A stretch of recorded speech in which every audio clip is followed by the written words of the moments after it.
जा रहा है। बुद्ध पूर्णिमा को बुद्ध जयंती के रूप में भी जाना जाता है। माना जाता है कि इस दिन भगवान बुद्ध का जन्म हुआ था और इसी दिन उन्हें ज्ञान भी प्राप्त हुआ था। भगवान बुद्ध के विचारों ने मानवता को नई राह दिखाई। त्याग, अहिंसा, करुणा व मित्रता का संदेश देकर भगवान बुद्ध ने मानव समाज को सार्थक जीवन जीने की कुंजी दी। उनके विचारों को जिंदगी में उतारकर कई समस्याओं से पाया जा सकता है छुटकारा और जी सकते हैं खुशहाल जिंदगी। वर्तमान में जीना सीखें। गौतम बुद्ध ने कहा था, हर इंसान को वर्तमान में जीने की आदत डालनी चाहिए। इससे उलझन कम होती है, नई चीजों पर काम करने का उत्साह रहता है। जो बीत गया उसे लेकर परेशान न रहें और न ही भविष्य को लेकर बहुत ज्यादा चिंतित। वर्तमान में जो चीजें हैं उसे लेकर खुश रहें। क्रोध से बचें और किसी को ठेस न पहुंचाएं। क्रोध मनुष्य का सबसे बड़ा दुश्मन है। गुस्से में की गई चीजों का बाद में सिर्फ और सिर्फ पछतावा होता है। क्रोध करने से बनते काम भी बिगड़ जाते हैं। मन को शांत रखें और दिल में प्यार का भाव। इसके अलावा कभी भी ऐसा कोई काम न करें जिससे किसी को ठेस पहुंचे। किसी पर निर्भर न रहें और दूसरों से अपनी तुलना करने से बचें। ये भी प्रिय इन संदेशों के जरिए बुद्ध पूर्णिमा का पर्व बनाएं खास। अपनों को भेजे शुभकामनाएं। बड़बोलापन अच्छा नहीं।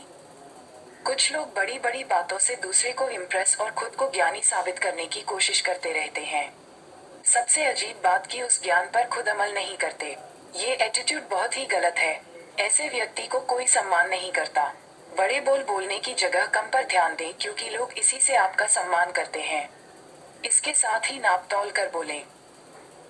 दयालु बने। कभी किसी का दुख बांट लेने से, जरूरतमंद की मदद करने से बहुत सुकून देता है। दयालु स्वभाव दूसरों के साथ आपकी खुद की जिंदगी को भी बेहतर बनाता है। इसके साथ ही जीवन में आभारी रहना सीखें।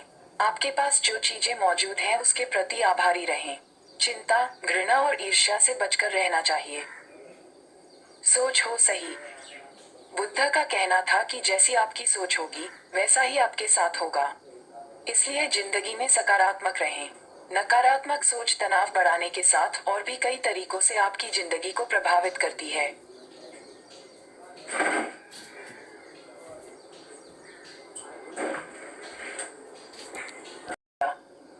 बुरी बातों को बार बार याद करने से हमारी परेशानियां बढ़ती हैं, मन अशांत होता है।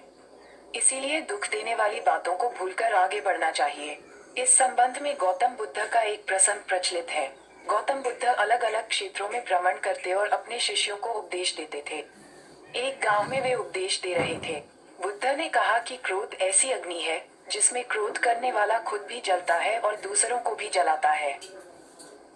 बुद्ध के प्रवचन सुनने के लिए बड़ी संख्या में लोग वहां बैठे थे। उन लोगों में बहुत गुस्से वाला एक व्यक्ति भी बैठा हुआ था। उसे ये बातें पसंद नहीं आई। वह अचानक उठा और बोलने लगा कि बुद्ध, तुम पाखंडी हो। बड़ी बड़ी बातें करना ही तुम्हारा काम है। तुम लोगों को भ्रमित कर रहे हो। तुम्हारी ये बातें आज कोई मायने नहीं रखती हैं। व्यक्ति लगातार बुद्ध को अपमानजनक बातें सुना रहा था। वहां बैठे सभी लोग ये देखकर हैरान थे कि बुद्ध ये सब शांति से सुन रहे थे, लेकिन कुछ बोल नहीं रहे थे। क्रोधी व्यक्ति बुद्ध को शांत देखकर और ज्यादा क्रोधित हो गया। वह बुद्ध के पास गया और उनके मुंह पर थूककर वहां से चला गया। घर पहुंचकर क्रोधी व्यक्ति का मन शांत हुआ तो उसे अपने किए पर बहुत पछतावा हुआ। वह बुद्ध से क्षमा मांगने पहुंचा, लेकिन उस गांव से बुद्ध पड़ोस के गांव के लिए निकल चुके थे। वह व्यक्ति बुद्ध को खोजते हुए दूसरे गांव में पहुंच गया। वहां व्यक्ति को जैसे ही बुद्ध दिखाई दिए, वह उनके चरणों में गिर गया और क्षमा मांगने लगा। बुद्ध ने उस व्यक्ति से पूछा, तुम कौन हो और क्षमा क्यों मांग रहे हो? उस व्यक्ति ने कहा, क्या आप भूल गए?